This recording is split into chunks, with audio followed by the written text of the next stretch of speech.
നല്ല ഫുഡും നല്ല ക്വാളിറ്റി സർവീസ് കൊടുത്തിട്ടും എന്തുകൊണ്ടായിരിക്കും യുകെയിലെ നമ്മുടെ കുട്ടികൾ തുടങ്ങിയ ചില ടേക്ക് അവേസ് അല്ലെങ്കിൽ ഫുഡ് റിലേറ്റഡ് ബിസിനസ് പൂട്ടിപ്പോകാനുള്ള കാരണം? നമുക്ക് പലപ്പോഴും നമ്മൾ പറയും ചിലപ്പോൾ ആ ബിസിനസ്സിനെ കുറിച്ചുള്ളൊരു ചെറിയ ധാരണക്കുറവായിരിക്കുമെന്ന്. പക്ഷേ എന്ത് ധാരണക്കുറവാണെന്ന് നമുക്ക് സ്പെസിഫിക് ആയിട്ട് പറയാൻ പറ്റാറില്ല.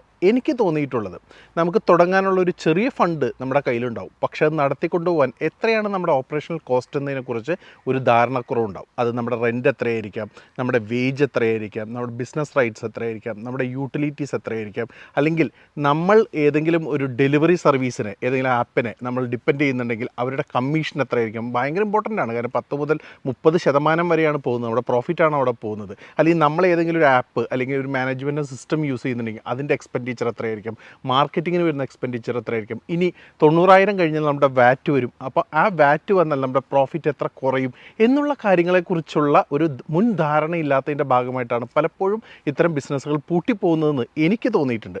എന്നാൽ വിജയിക്കുന്ന ഒരുപാട് സംരംഭങ്ങളുണ്ട്. ഇപ്പം ഫ്യൂഷൻ ട്രീറ്റ്സ് പോലെ ഒരു ഫുഡ് ട്രക്കിൻ്റെ ബ്രാൻഡ് തുടങ്ങി 10-20ഓളം ബ്രാഞ്ചിലേക്ക് അവർ വളർന്ന അത്ര ഒരു മലയാളിയുടെ ഒരു ബ്രാൻഡാണ് അത് വളർന്നത്. എനിക്ക് തോന്നിയത് അവർ പലപ്പോഴും സെർവ് ചെയ്യുന്നത് ഒരു കോമൺ ഫുഡാണ്. കൂടുതൽ ആളുകൾ വന്നു പോകുന്ന സ്ട്രീറ്റുകളാണ് അവർ തിരഞ്ഞെടുക്കുന്നത്. അതിനോടൊപ്പം തന്നെ ആ മെനു വലിയ, നമ്മൾ ബിസിനസ് തുടങ്ങുമ്പോൾ വലിയൊരു മെനു വയ്ക്കും, എന്നിട്ട് അത് നമുക്ക് മാനേജ് ചെയ്യാൻ പറ്റാത്ത അവസ്ഥയുണ്ടാവും. ഇവർ ചെയ്യുന്നത് ഒരു ചെറിയ മെനു വയ്ക്കുക, അത് പെട്ടെന്ന് തന്നെ കസ്റ്റമർക്ക് ഡെലിവറി ചെയ്യാനുള്ള ഒരു ഓപ്പർച്യൂണിറ്റി അവിടെ ഉണ്ടാകുന്നു. അപ്പോൾ കസ്റ്റമർ ഒട്ടും ഡിലേ ആവുന്നില്ല, പെട്ടെന്ന് തന്നെ അത് ഓപ്പറേഷൻ കാര്യങ്ങളൊക്കെ പെട്ടെന്ന് നടക്കുന്നതുകൊണ്ട് തന്നെ ഈസി ആയിട്ട് ആ ബിസിനസ് റൺ ചെയ്യാൻ വേണ്ടിയിട്ട് സാധിക്കുന്നു.